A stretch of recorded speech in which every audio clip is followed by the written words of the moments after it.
ವಿಜಯನಗರ ಜಿಲ್ಲೆಯ ಕೂಡ್ಲಿಗಿ ಪಟ್ಟಣದಲ್ಲಿ KKRTC bus ಒಂದು ಮರಕ್ಕೆ ಡಿಕ್ಕಿ ಹೊಡೆದ ಪರಿಣಾಮ ಚಾಲಕ, ನಿರ್ವಾಹಕ ಸೇರಿದಂತೆ ಹಲವರು ಗಾಯಗೊಂಡ ಘಟನೆ ನಡೆದಿದೆ. ಬೆಳಿಗ್ಗೆ ಈ ದುರ್ಘಟನೆ ಸಂಭವಿಸಿದ್ದು, ಗಾಯಾಳುಗಳನ್ನು ಕೂಡಲೇ ಸಮೀಪದ ಸರ್ಕಾರಿ ಆಸ್ಪತ್ರೆಗೆ ದಾಖಲಿಸಲಾಗಿದೆ. ಘಟನೆಯ ನಂತರ ವಿಜಯನಗರ ಜಿಲ್ಲಾ ಪೊಲೀಸ್ ವರಿಷ್ಠಾಧಿಕಾರಿ ಎಸ್ ಜಾಹ್ನವಿ ಅವರು ಆಸ್ಪತ್ರೆಗೆ ಭೇಟಿ ನೀಡಿ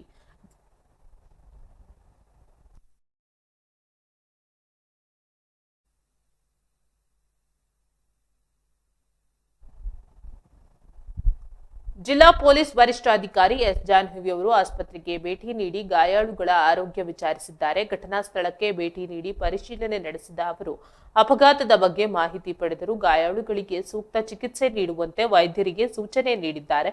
ಕೂಡ್ಲಿಗಿ ಘಟಕಕ್ಕೆ ಸೇರಿದ ಬಸ್ ಬೆಳಿಗ್ಗೆ ತಾಲೂಕಿನ ಕಸಾಪುರಕ್ಕೆ ಹೋಗಿ ವಾಪಸ್ ಬರುವಾಗ ಪಟ್ಟಣದ ಗುಡೇಕೋಟೆ ರಸ್ತೆಯಲ್ಲಿರುವ ಸಾಗರ ಡಾಬಾ ಬಳಿ ಈ ದುರ್ಘಟನೆ ಸಂಭವಿಸಿದೆ.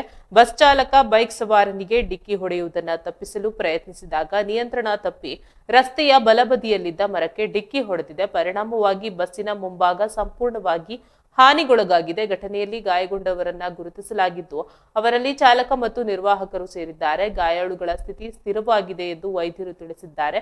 ಅಪಘಾತದ ಬಗ್ಗೆ ಕೂಡ್ಲಿಗಿ ಪೊಲೀಸ್ ಠಾಣೆಯಲ್ಲಿ ಪ್ರಕರಣ ದಾಖಲಾಗಿದ್ದು, ಹೆಚ್ಚಿನ ತನಿಖೆ ಕೈಗೊಳ್ಳಲಾಗಿದೆ.